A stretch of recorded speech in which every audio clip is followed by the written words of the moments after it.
അമേരിക്കയുടെ അഭിമാനമായ $13.3 ബില്യൺ മൂല്യമുള്ള USS ജെറാൾഡ് ആർ ഫോർഡ് എന്ന വിമാനവാഹിനി കപ്പൽ ഇപ്പോൾ നേരിടുന്നത് വിചിത്രവും എന്നാൽ ഗുരുതരവുമേറിയ പ്രതിസന്ധിയാണ്. ഇറാൻ തീരത്ത് ലക്ഷ്യമിട്ട് നീങ്ങുന്ന ഈ അത്യാധുനിക കപ്പലിലെ സൈനികർ ശാരീരികവും മാനസികവുമായ തളർച്ചയിലാണ്. 8 മാസത്തിലേറെയായി തുടരുന്ന കടൽ യാത്രയും കുടുംബത്തിൽ നിന്നുള്ള വേർപാടും അവരെ മടുപ്പിക്കുന്നു. എന്നാൽ ഇതിനേക്കാൾ ഉപരിയായി കപ്പലിലെ ശുചിമുറി സംവിധാനങ്ങൾ തകരാറിലായതാണ് സൈനികരെ കൂടുതൽ പ്രതിസന്ധിയിലാക്കുന്നത്. ലോകത്തെ വിറപ്പിക്കുന്ന ആണവ കപ്പലിനുള്ളിലെ ഈ അടിസ്ഥാന സൗകര്യങ്ങളുടെ അഭാവം അമേരിക്കൻ നാവികസേനയുടെ ആസൂത്രണത്തിലെ പിഴവുകളെയാണ് വിരൽ ചൂണ്ടുന്നത്. ഇറാനെ വിറപ്പിക്കാൻ ഇറങ്ങി തിരിച്ചിട്ട് ഇപ്പം സ്വയം വിറച്ചുപോയ അവസ്ഥയിലാണ് പാവം അമേരിക്ക. ഇറാനെ ആക്രമിക്കാൻ പുറപ്പെട്ട US യുദ്ധക്കപ്പലിലെ സൈനികർ വലിയ മടുപ്പാണ് നേരിടുന്നത്. 8 മാസമായി കടലിൽ കഴിയുന്ന സൈനികർക്കാണ് ഈ മുഷിപ്പ്. പലരും ജോലി മതിയാക്കാൻ ആലോചിക്കുന്നുണ്ടത്രേ. കുടുംബത്തെ കാണാൻ സാധിക്കാത്തതാണ് ഒരു പ്രധാനപ്പെട്ട കാരണം. US യുദ്ധക്കപ്പലിലെ സൈനികർക്ക് മതിയായ ശുചിമുറി സൗകര്യമില്ലാത്തത് രണ്ടാമത്തേത്. അമേരിക്കൻ നാവികസേനയുടെ പ്രധാന യുദ്ധക്കപ്പലാണ് USS ജെറാൾഡ് ആർ ഫോർഡ്. നിരവധി യുദ്ധവിമാനങ്ങളും വഹിച്ച് കടലിൽ ഈ കപ്പൽ കറങ്ങാൻ തുടങ്ങിയിട്ട് 8 മാസമായി. ആണവായുധം വഹിക്കുന്ന കപ്പൽ കൂടിയാണിത്. 4500 US സൈനികരാണ് ഈ കപ്പലിനുള്ളിലുള്ളത്. ഇവർക്ക് ആകെ ഉള്ളത് 650 ശുചിമുറികളാണ്. മിക്കതും പ്രവർത്തനരഹിതമാകുന്നതാണ് മറ്റൊരു പ്രധാനപ്പെട്ട വെല്ലുവിളി. കഴിഞ്ഞ വർഷം ജൂൺ മുതൽ USS ജെറാൾഡ് ആർ ഫോർഡ് കടലിലുണ്ട്. പെൻസിലിവനിയയിൽ US സൈന്യം നടത്തിയ ആക്രമണത്തിൽ മുഖ്യ പങ്ക് വഹിച്ചത് ഈ കപ്പലാണ്. പെൻസിൽവേനിയൻ പ്രസിഡന്റ് നിക്കോളാസിനെ അറസ്റ്റ് ചെയ്ത് US എത്തിച്ച് ജയിലിൽ അടച്ച ദൗത്യത്തിന്റെ ഭാഗമായിരുന്നു ഈ കപ്പൽ. അവിടെ നിന്ന് പിന്നങ്ങോട്ട് ഇറാനിലേക്ക് നീങ്ങാൻ നിർദ്ദേശം ലഭിച്ചു. ഇത് പ്രകാരമാണ് ഇറാൻ തീരത്ത് തമ്പടിക്കുന്നത്. സാധാരണ 6 മാസമാണ് കപ്പലിൽ സൈനികർ കഴിയാറുള്ളത്.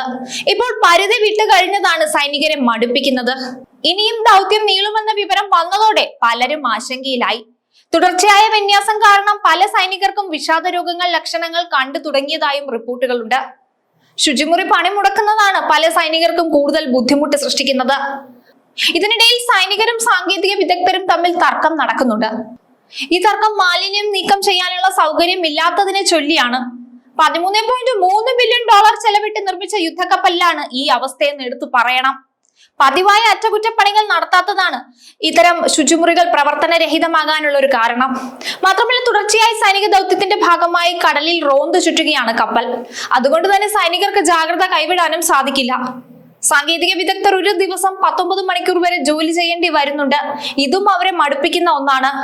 ഇതവരുടെ പ്രവർത്തനക്ഷമതയെ ബാധിക്കുകയും കപ്പലിനുള്ളിൽ സൈനികരും ടെക്നീഷ്യന്മാരും തമ്മിലുള്ള കടുത്ത വാക്കുതർക്കങ്ങൾക്ക് പോലും കാരണമാകുന്നുണ്ട്.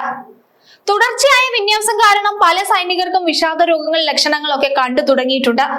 കപ്പലിലെ സൈനികർ ശാരീരികമായി തളരുന്നത് ഇറാന്റെ ഭാഗത്തുള്ള നീക്കങ്ങളെ പ്രതിരോധിക്കാനുള്ള അമേരിക്കയുടെ കഴിവിനെ ദുർബലപ്പെടുത്തിയേക്കാം.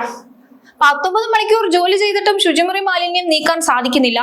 കഴിഞ്ഞ മാർച്ചിലും സമാനമായ പ്രതിസന്ധികൾ ഉണ്ടായിരുന്നു. അന്ന് കപ്പലിലെ 205 ടോയ്ലറ്റുകൾ 4 ദിവസം കേടായതാണ് പ്രതിസന്ധിക്ക് കാരണമായത്. മാലിന്യം നീക്കാനും ശുചിയാക്കാനുമുള്ള സൗകര്യമില്ലാത്തത് വല്ലാത്തൊരവസ്ഥ തന്നെയാണ്. USS ജെറാൾഡ് ആർ ഫോർഡിലെ നിലവിലെ സാഹചര്യം സാങ്കേതിക മികവിനേക്കാൾ ഉപരിയായി മനുഷ്യ വിഭവശേഷിയുടെ പ്രാധാന്യത്തെ ഓർമ്മിപ്പിക്കുന്നു. അത്യാധുനിക ആയുധങ്ങളും മാനവശക്തിയും ഉണ്ടായിട്ടും ഈ ശുചിമുറി തകരാർ 4500 സൈനികരുടെ വീര്യം കെടുത്തുന്ന അവസ്ഥയിലാണ്. വെനസ്വേലയിലെ ദൗത്യം വിജയകരമായി പൂർത്തിയാക്കിയെങ്കിലും ഇറാൻ തീരത്തെ ഈ നീണ്ട കാത്തിരിപ്പ് സൈനികരുടെ ക്ഷമ പരീക്ഷിക്കുകയാണ്. അടിയന്തരമായി കപ്പലിലെ അറ്റകുറ്റപ്പണികൾ പൂർത്തിയാക്കുകയും സൈനികർക്ക് ആവശ്യമായ വിശ്രമം അനുവദിക്കുകയും ചെയ്തില്ലെങ്കിൽ ഇത് അമേരിക്കൻ നാവികസേനയുടെ ചരിത്രത്തിലെ തന്നെ ഏറ്റവും വലിയ നാണക്കേടായിട്ട് മാറും. അടിസ്ഥാന സൗകര്യങ്ങളിലെ പിഴവുകൾ വൻ ശക്തികളുടെ പതനത്തിന് കാരണമാകാം എന്നതിന്റെ ഉദാഹരണം കൂടിയാണിത്. എന്തായാലും അമേരിക്കയുടെ ഒരു അവസ്ഥയെ ഇറാനെ വിറപ്പിക്കാൻ ഇറങ്ങി പുറപ്പെട്ടിട്ട് ഇപ്പൊ സ്വയം വിറച്ചുപോയ അവസ്ഥയിലാണ്. അതും വെളിയിൽ പറയാൻ പറ്റാത്ത കാര്യം. ശുചിമുറി മാലിന്യം നീക്കാത്തത് മൂലം കപ്പലിലെ സൈനികരുടെ മനോവീര്യം കെട്ടുപോയി. കുടുംബത്തെ കാണാൻ സാധിക്കുന്നില്ല.